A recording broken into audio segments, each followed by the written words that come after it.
I've been knocked down, talked about, some people scandalize my name, but here I am, talking about justice just the same. I've been knocked down, kicked around, but like a moth drawn to the flame, here I am, talking about justice just the same. I've been rebuked for the things I've said, for the choices I've made, and the life I've led. They say they don't understand me, but I'm not surprised, because you can't see nothing when you close your eyes. They say I'm crazy, unwise, and that I seem to have no shame. Here I am, talking about justice just the same. I tried explaining to the judges, but they just couldn't see that the flag still stands for justice and for liberty. Your home was once your castle, but that's not true today. And your kids are only yours until they take them away. I've been shot down, kicked around, but like a moth drawn to the flame. Here I am, talking about justice, brother. Here I am, talking about justice, sister. Here I am, talking about justice just the same. That wasn't too bad. Messed it up just a little bit. Oh, my nose is itching. We got snow today. I'm not feeling very well. I don't feel very well a lot of the times. But I wanted to say this song, I really like this song. It's what's my experience and what's in my heart. And one particular part of that song is, they say they don't understand me, but I'm not surprised, because you can't see anything. The song says nothing, but I know that's wrong. You can't see anything when you close your eyes, because some people, I've got a lot of people who back me up, but some people say, well, why don't you just do what you're told, and maybe you'll get your daughter back sooner. And they don't, I can't make them understand that that's just totally illogical, because I was doing what I was supposed to be doing. Nobody was mad at me. Nobody was complaining about me not obeying any orders or anything. There was not, I was not in any rebellion when they took my daughter away from me, when they first started taking my parenting time away from me. And then, and then when they start, the more they start taking my rights away from me, I mean, it was a long time before I just said, this is not right. Me following these rules, expecting justice, it's not going to happen. And it's like my eyes were opened. But I apparently still have some friends that think, well, just follow the rules, do what you're supposed to do, everything will be okay. And it's they can't look at what's happened to me and see that what most people do, doing what they're told by people who are not supposed to even be telling people that in the first place. I am in rebellion against unlawful orders. They're unlawful. They're unconstitutional. They're harmful. They're harmful to the judge who makes these. She's supposed to be helping people. She's supposed to be administering justice and upholding the Constitution, and she is making unconstitutional orders that hurt people. And I cannot follow that. I can't do it. Now that I realize what's going on, I could follow him when I was like these other people, thinking, oh, that's the way to do things. Just do what you're told. But if doing what I was following the rules. I was taking care of my daughter. I was taking good care of my daughter. My daughter was happy. My daughter was healthy. I haven't seen her in over 7 months. And I really started complaining after they cut me out of her life. So for 7 months, I've been raging like a maniac because this should not have happened in America. And I found out it happens everywhere. And my case, I said, like on a scale from 1 to 10, I'm probably a 2 or 3. as far as how outrageous it is. And why is that? Why are so many parents being taken from their kids? Why are the courts interfering with people's fundamental liberty interests? Why are they doing that? They're doing it because we're letting them. That's why they're doing it. So when people say, okay, just follow the rules, we're following the bad rules. People aren't these.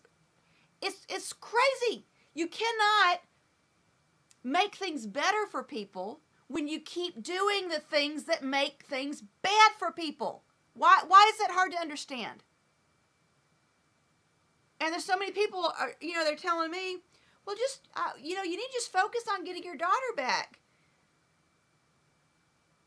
What does that mean? I am trying to get my daughter back.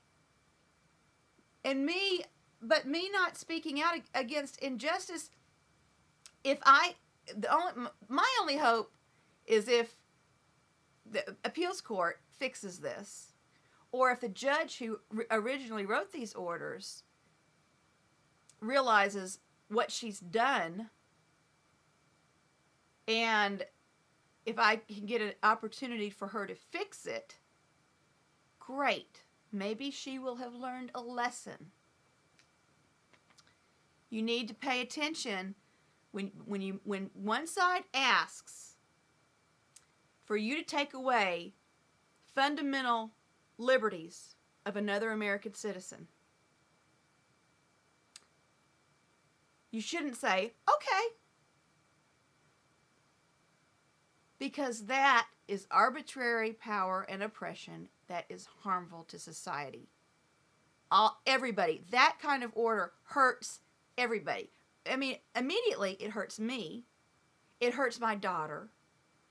And it hurts the person who asked for that in the first place. And I can't believe they have the gall to even ask for something like that. I can't believe they have the gall to say, and to lie. The lying is unbelievable. If I'm in the middle of a trial for being in contempt for speaking out against my daughter's dad. I want everybody to know what he's doing. And when this started, if it was just between me and him, we could have worked it out. I mean, if that's the thing, is I'm not gonna let him run my life. This is my life. I get to make decisions in my life. And of course, we're sharing this child. And the fair thing to do is you do your thing when you've got her, and I'll do my thing when I've got her. But he wants to take my parenting time away so he can do what he wants, not himself.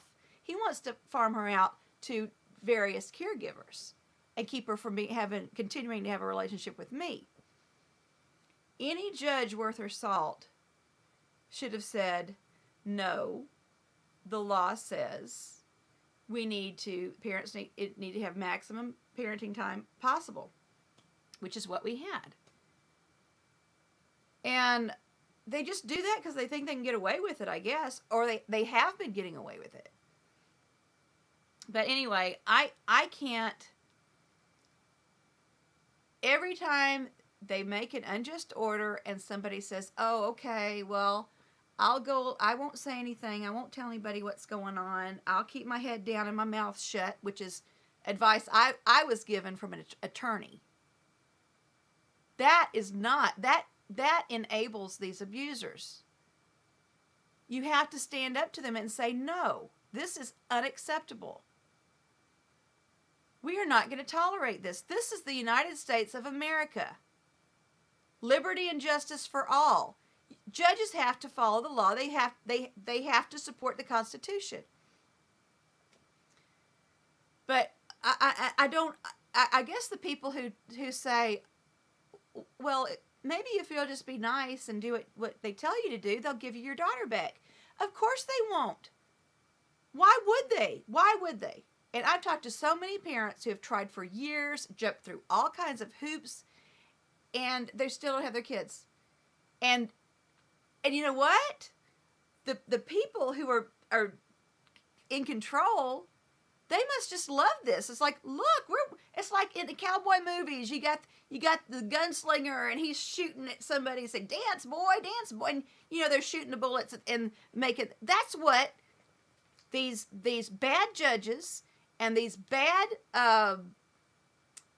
state workers, DCS, they're just making people dance like those mean old gunfighters that do that for fun. Dance boy, dance. And just anybody, and how can anybody, well, I know, and then they put these gag orders on people. That's one reason people don't know about this. It's because they don't want people to know about it. Or they say, oh, if you say it, and that's what's happening to me right now. And they didn't say, well, if you'll be quiet and be nice, we'll let you have your parenting time back. They've never said that, ever. The most I've got right now is 8 hours. I can have 4 hours of parenting time, super therapeutic, and then I've got to jump through some hoops. Insane. It's so, I cannot tell you how horrible it is to have people who don't have any right dictating your personal affairs and just taking over your life. They have no right to do that. No right. And I'm telling everybody. Now see, once you know, you can't say you didn't know. So you can't say, oh, really? That goes on? It's horrible. And I cannot not speak out about it. Even if I get Delara back, the rest of my life, I will speak out against any kind of corruption, any kind of attacks on families. And I don't understand. I still don't. It's just, I mean, it really makes me feel like my head is trying to turn itself inside out when I try to wrap my mind around how people think when somebody tells you to do something bad, you should do it.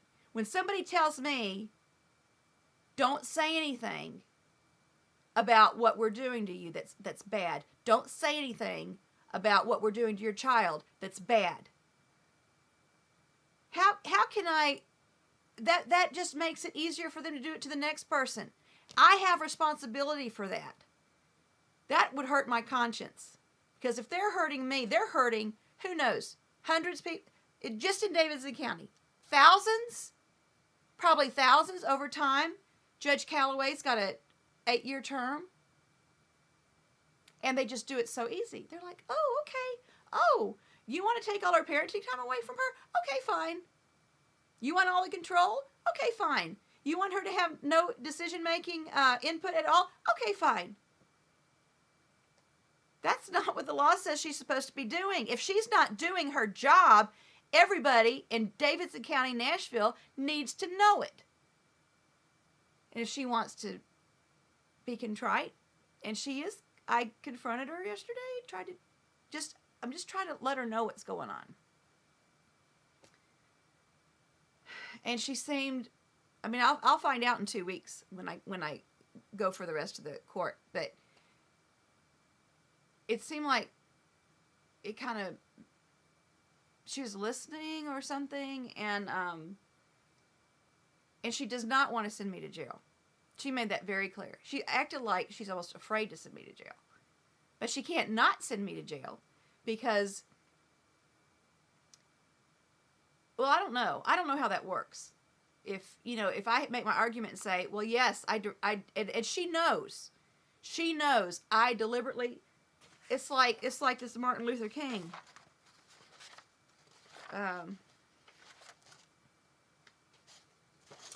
One who breaks an, what is this, letter from a Birmingham jail.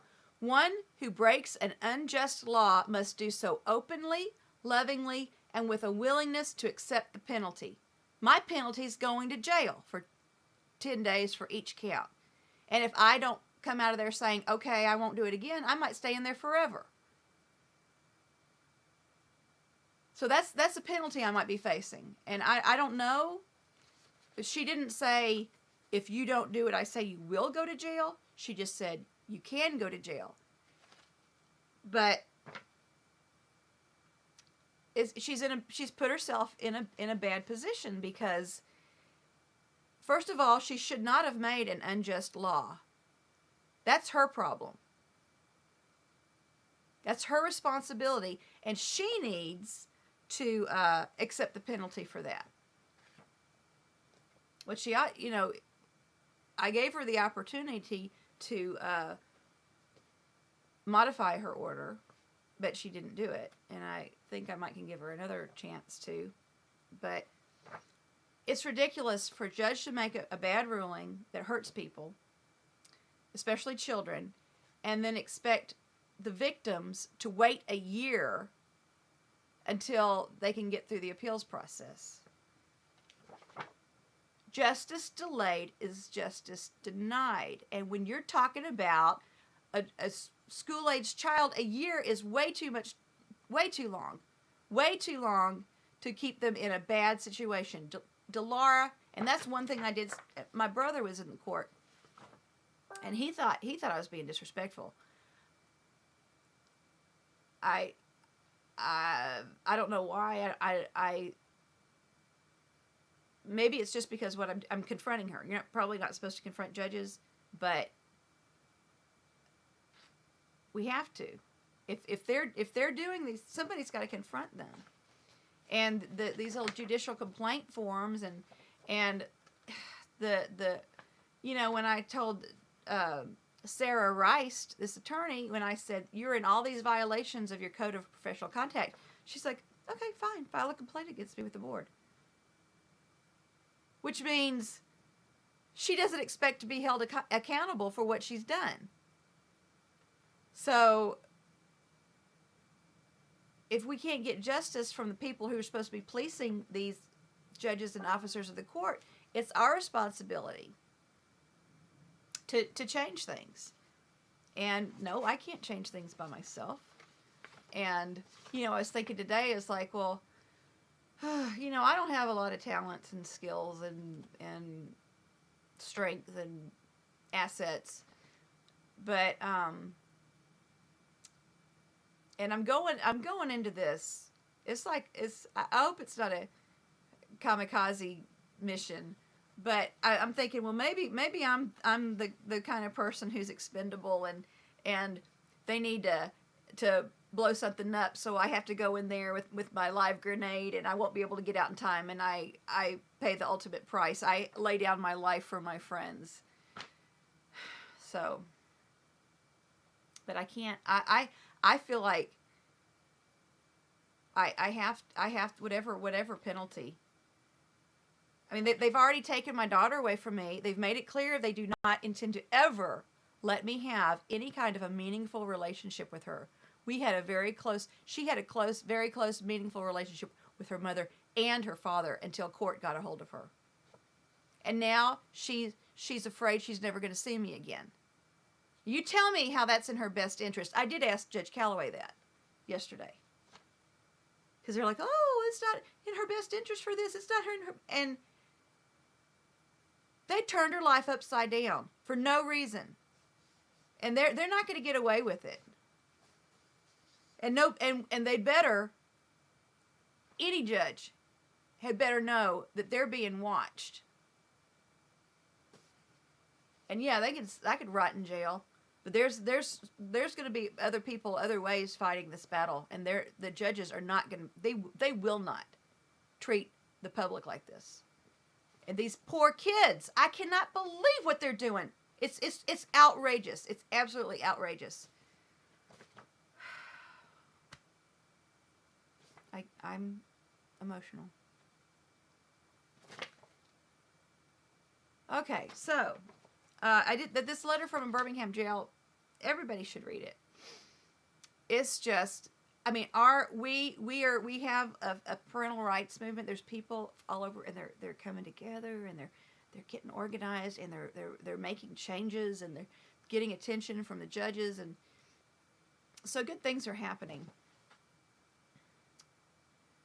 And I'm just kind of stuck with my situation, and I realize getting everybody to approve of what you do with your life is about like getting everybody in the world to like you. Not everybody's going to like you. Not everybody liked Jesus. Not everybody liked Mother Teresa of Calcutta. Not everybody liked Gandhi. Not everybody liked, nobody there's, and I don't care. Everybody doesn't have to like me. I want to make God happy, and I want to not hurt people, and I want to help people, and I want to stay away from people who don't like me. But not everybody's going to agree with my decision, but they're sure not going to if they don't know the facts. And but Martin Luther King, he had to explain to a lot of people, and I'm sure a lot of these people never they probably never did get on his side. But let me just read you some of this. It begins. While confined here in the Birmingham City Jail, I came across your recent statement calling my present activities unwise and untimely. It's like people are telling me, just do what they tell you to do. Just do what they tell you to do. But when I was doing what they told me to do, they were taking more and more of my rights away and more of Dolores' rights away. They're like, okay, do this. And I do it. Okay, well now I want you to do this. Okay. And then they want you to do more. And they strip more and more and more away from you until you just have enough. And I wished I'd put my foot down sooner, but I didn't realize how bad things were. But when I realized how bad things were, I had to take a stand. And people agree with me or don't agree with me. I'm the one that has to deal with the consequences of my decisions. It's my decision. And, hopefully I don't think it's going to affect anybody else too bad. But what's being done to me has affected people in a lot of ways, in a lot of negative ways. And I'm just trying to make it better for everybody, and not just for me and Delara. Because until every child is safe, no child will be safe. And even if I get Delara back, unless the system changes, we could be fighting back and forth. And some people do that. They fight back and forth. I don't have the money, and I don't know how, but I don't think he doesn't have all the money in the world, but I want to be safe and secure. I want my child to have a stable life. I don't want her to have to worry she won't ever get to see her mom again because her dad hates her mom.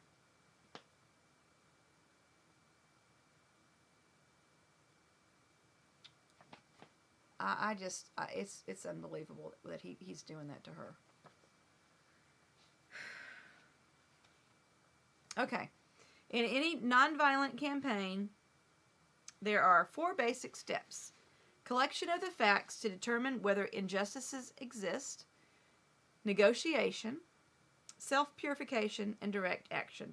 We have gone through all these steps in Birmingham. And you can look at those things if you want to. And down here he says, you may well ask, why direct action? Why sit-ins, marches, and so forth? Isn't negotiation a better path? You are quite right in calling for negotiation. Indeed, this is the very purpose of direct action. Nonviolent direct action seeks to create such a crisis and foster such a tension that a community which has constantly refused to negotiate is forced to confront the issue. It seeks so to dramatize the issue that it can no longer be ignored. My citing the creation of tension as part of the work of the nonviolent resistor may sound rather shocking, but I must confess that I am not afraid of the word tension. I have earnestly opposed violent tension, but there is a type of constructive, nonviolent tension which is necessary for growth. Just as Socrates felt that it was necessary to create a tension in the mind so that individuals could rise from the bondage of myths and half-truths to the unfettered realm of creative analysis and objective appraisal, so must we see the need for nonviolent gadflies to create the kind of tension in society that will help men rise from the dark depths of prejudice and racism to the majestic heights of understanding and brotherhood. The purpose of our direct action program is to create a situation so crisis-packed that it will inevitably open the door to negotiation.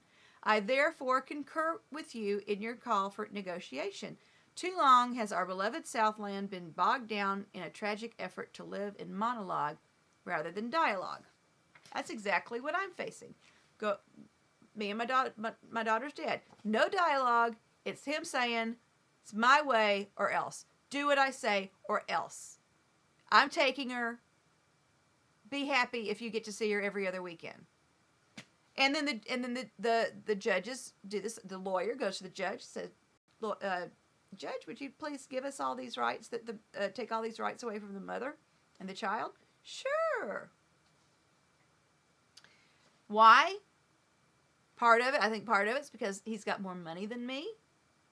Part of it's because he's got a lawyer and I don't.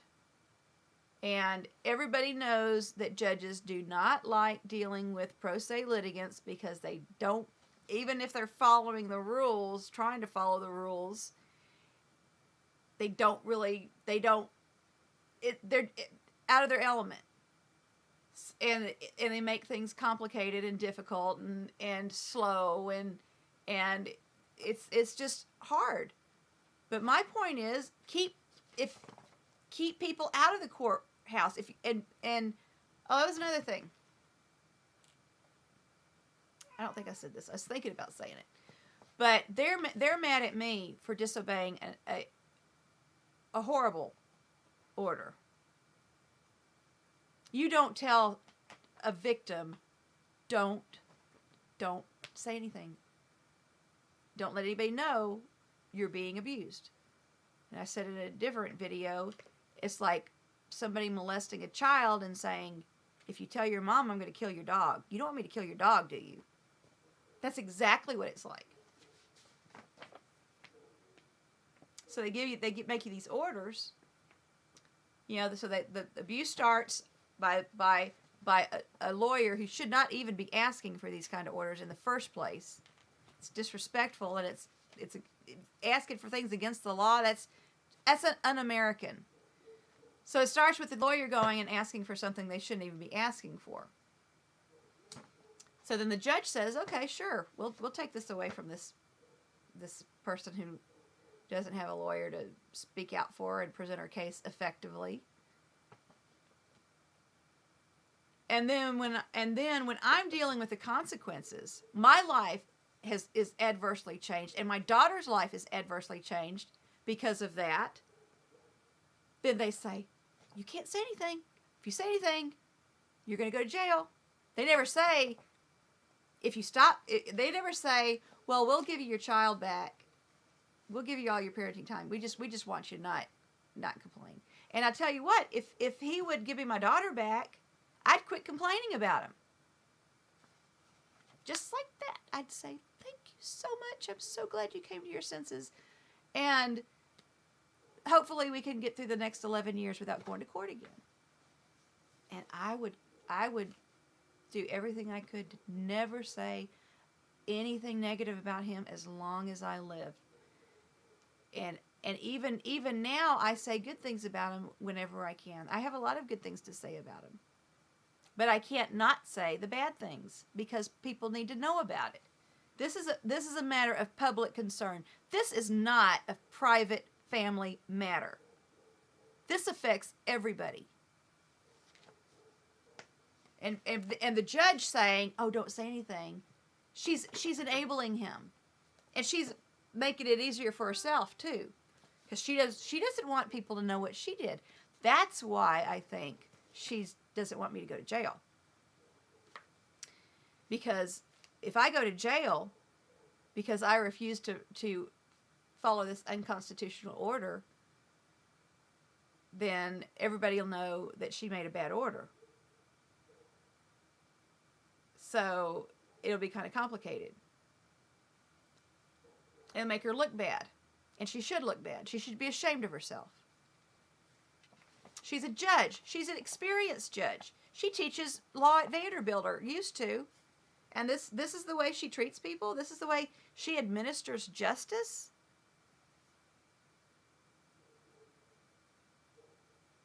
I don't know why. I just don't know why she thinks she can, it's okay for her to do that. Just because she's got a black robe on doesn't mean she doesn't have to stay within the bounds. She's got the Constitution. She's supposed to be, I said that before in a different video. Make people tell the truth and support the Constitution. Make sure everybody's rights under the Constitution are protected. And if they say, well, I made this bad order, and it's a bad order, but you have to follow it anyway, because if you don't follow it, that's showing contempt. And it really isn't, because that's something else in here. He's what did he say? Just laws? No, that's what. Okay, here it goes. Oh yeah, I didn't finish. I guess I didn't finish reading all this.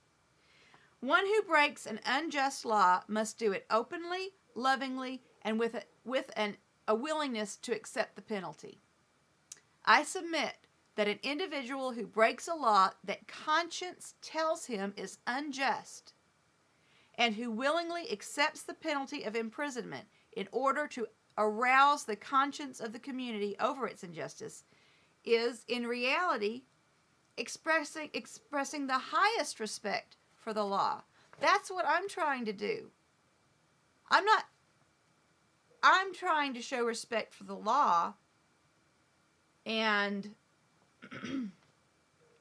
I want her to realize she's disrespecting the law. She's disrespecting everybody who comes into her courtroom, who can't rely on her doing her job, supporting the Constitution and administering justice without respect of persons, to the best of her ability, so help her God. So they probably want to send me to jail, saying, "Oh, we've got to do this, because if we don't, we're letting you show contempt for the law." But I have spent over a year, from the very first time I went to court, I said, this man's committing perjury. This is the proof he's committing perjury. Please make him stop. Please at least tell him. Just say, they don't tell him to tell the truth. They invite them to tell the truth. When you go to court and they say, everybody's going to test, whatever, the witnesses, right? Raise your right hand. Do you swear or affirm to tell the truth, the whole truth, and nothing but the truth, so help you God? Everybody says yes. And then they sit down, and then when it's their turn to testify, they lie like the devil. And that's why yesterday, when I went to court and everybody raised their hand and said, "Do you swear to tell the truth, the whole truth, and nothing but the truth, so help you God?" I didn't say anything. And when the judge asked me about it, I said, I'm not going to make that little oath. I don't remember what I said. I need to get the video to see exactly what I said. But I said, I'll tell you the truth, the whole truth, as far as I'm allowed to tell it. But I will tell you the truth, just like I've told you the truth every time I've been here in front of you. And you let these people. It doesn't mean anything. That's just a trite little ritual. It means nothing. In fact, it embarrasses me. I cannot participate in that little ritual. What is it? What is it? I don't know what to even call it when people say, it's not even. I mean, I find more meaning in the Girl Scouts, saying the Girl Scout promise, or people at a football game, saying saluting the flag as the national anthem's played. That, I swear to tell the truth, the whole truth, and nothing but the whole truth, so help you God, that needs to just be eliminated. It means nothing. What they need to do is start punishing people for perjury. You cannot have justice without truth. I told her that the very first time I was in front of her. I was in tears because I had been in front of, at that point, I had been in front of 2 magistrates in her court. And the other side lied. They lied in their sworn pleadings and the sworn petition. And that's another thing. That means nothing. A sworn petition means nothing. It means nothing. And it should. They should be embarrassed. They should be ashamed of themselves for letting this mean nothing. And the so help me God, that's an insult to God. Oh, and yeah, the judges say that too. So help me God, when they take their oath of office. So from now on, unless I know the people who are going to be testifying with me, and I know they're going to tell the truth, I'm not going to join in with them. I will tell the truth, but me going through those motions and saying that little trite phrase, that's not going to make my testimony more truthful. That's just stupid. It's just, court is a joke. You think you go in there and there's dignity and integrity and you know, all this authority. And I told her, I said, God puts you there. God puts the judges in there. But it's up to us to hold them accountable. And we have the responsibility. So, okay, let's talk more about people who somehow think that if I just keep my mouth shut, they're going to give me my daughter back. Maybe it's because they haven't been living my life and dealing with these people, and it's insane. If they had been walking with me all through this, they might understand better. But let me read some more.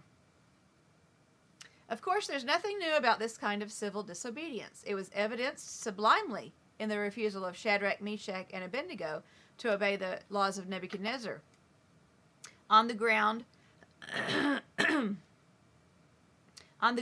a higher moral law was at stake. It was practiced superbly by the early Christians, who were willing to face hungry lions and the excruciating pain of chopping blocks rather than submit to certain unjust laws of the Roman Empire. To a degree, academic freedom is a reality today because Socrates practiced civil disobedience. Of course, he died for it. Of course, Martin Luther King died for it. In our own nation, the Boston Tea Party represented a massive act of civil disobedience. It's another thing I keep saying. If early Americans were so outraged at being taxed without representation, what would they have done if people were stealing their kids? Excuse me. I'm going to have to stop. I've been talking too long. But this higher moral law, I wanted to share this. From the Bible, Fletcher Long,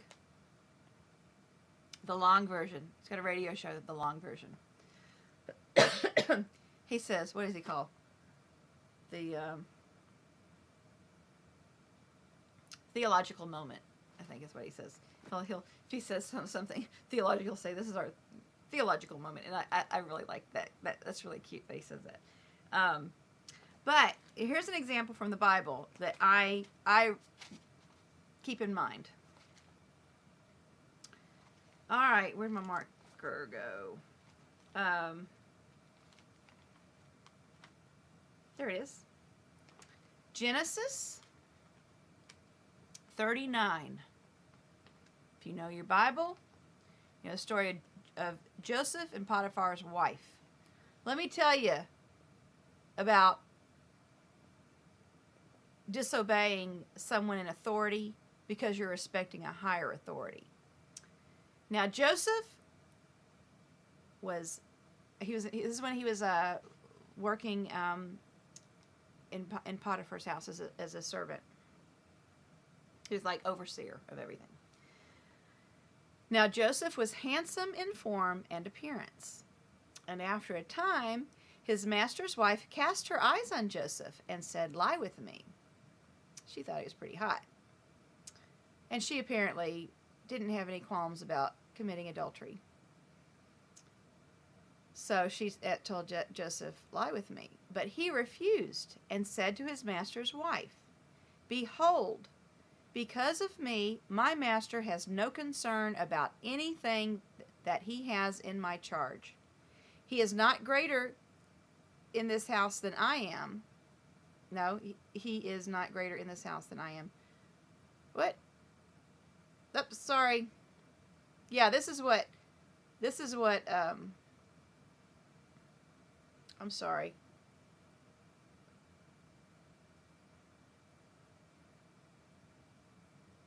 Okay. So Joseph was the greatest person in the house next to his master and, the servants and stuff. And Potiphar said, "He is not greater in this house than I am, nor has he kept back anything from me except you yourself." Because Joseph was put in charge of everything. That's why it says he's not greater. Potiphar's not greater in the house because he put Joseph in charge of everything in the house. "He has not kept back anything from me except yourself, because you are his wife." So Potiphar, as far as having control over everything in the house, Potiphar and Joseph were equal. The one thing that was held back was Potiphar's wife.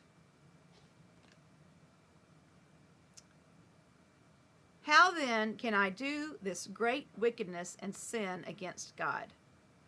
And as she spoke to Joseph day after day, he would not listen to her, to lie beside her, or to be with her. So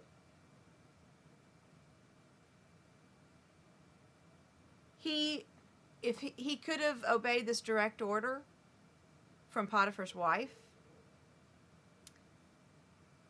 and he didn't. He went for a long time, and he never did. He never did commit adultery with her, and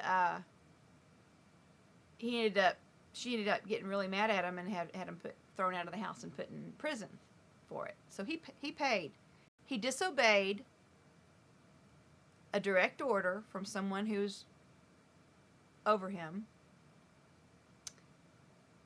and he disobeyed it because he was respecting the higher authority of Potiphar and of God. And when I'm disobeying a judge's order, that is it's offensive. It's offensive to the higher authority of the Constitution. And because this hurts people, her order hurts me, hurts my family, hurts everybody. So I have to answer to God for that. So people who are telling me just to go ahead, if they were telling Joseph, just go ahead, and I bet people did. I bet there were. I would not be surprised if there were other servants who knew what was going on, knew she was coming on to him, and might have said, "Well, why not? Go ahead. She's beautiful. Why not? She asked you to. She's your boss. So, you can always say, well, she told me to." It's very much exactly the same thing. And Joseph disobeyed that order out of respect for the higher authority, and he paid dearly for it. However, if you know the story of Joseph, lots of bad things were done to him by different people. His brothers, first of all, and then also Potiphar's wife. I think that she meant that for evil. I don't think she thought she was doing him a favor, sending him to prison, telling her husband that he was trying to rape her. And, it's a wonder it's probably only God's intervention, or else Potiphar probably. The Bible doesn't tell us why but he didn't have Joseph killed. I imagine he could have, because if Joseph was technically a slave, and you could kill your slave, I guess. I know it's been done. I mean, it's been done here in America. So back then, why not? Even anybody, trying to rape your wife. I mean, that's almost justifiable homicide anyway. But Joseph didn't. Joseph went to prison, and was in prison for a very long time. And but I'm going to read this last verse. It's 45 minutes long here. I've been given this talk. I hope Delara understands what I'm doing, why I'm doing it. And I believe with all my heart I'm doing the right thing. But I still want people to tell me what they think, because, it's like yesterday somebody said I made my point.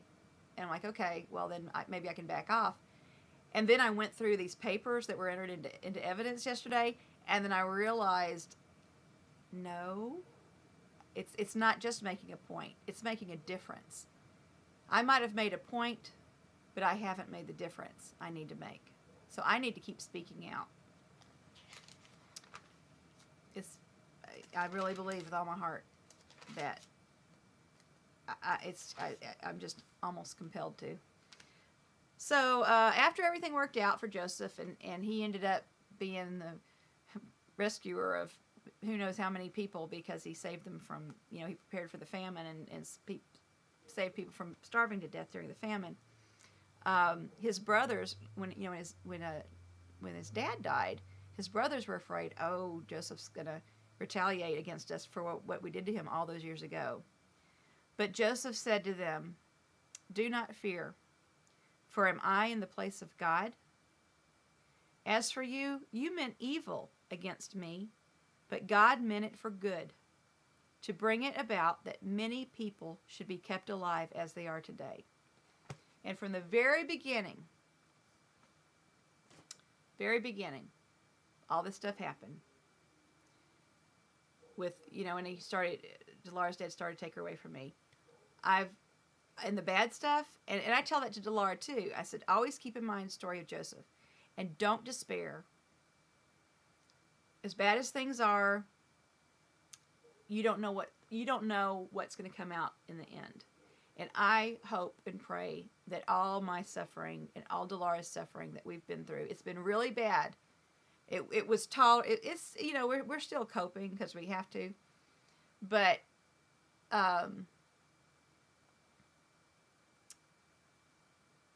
it's been a lot. It's been pain and suffering, unnecessary pain and suffering. If our elected officials were doing their jobs, we wouldn't have had to be doing this. But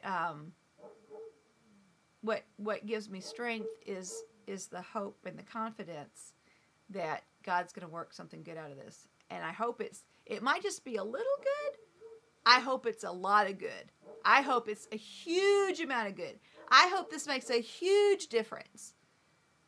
But even if it doesn't really affect anybody but just me, and I've spoken out, then and my conscience is clear, then I've done all I can do, and it's up to God to I've used my talents, and God's supposed to give the increase. It's like I do my part and see what God's gonna do with it, and I hope. I have cried so many tears. I don't want to cry now.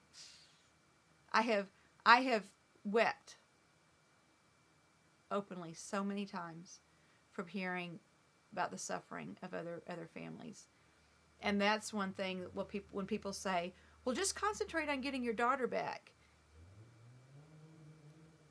I keep saying, Delara won't be safe until everybody's safe. It's not just about me and Delara. It's about all these other kids who did not do anything to deserve being ripped away from their parents, just like Delara did not do anything to deserve being ripped away from me. And all the parents. And a lot of times sometimes parents get the kids back and sometimes they don't. And sometimes they reconnect when they're, when the kids are adult. And that if that's what God's got planned for me, is to not have a relationship with my daughter until she's 18, so be it. But I know it's my job to fight for her, and I will not stop fighting. I will not stop fighting for her and for every other child and every other family in America as far as I'm able to, as long as I live. And I hope I don't have to go to jail, but I know this is a very long video, but I want people to get the word out. Get the word out. Send letters. Make phone calls. Contact the media. Just say, we expect that the integrity of the judicial system is going to be restored. And the integrity of family units is going to be maintained whenever possible, and the state only interferes to protect a child from significant harm. You don't go in there because if you steal a baby, the government will pay you money for it, and you don't take a child away just because you think they might have a better life with somebody else. So that's all for now.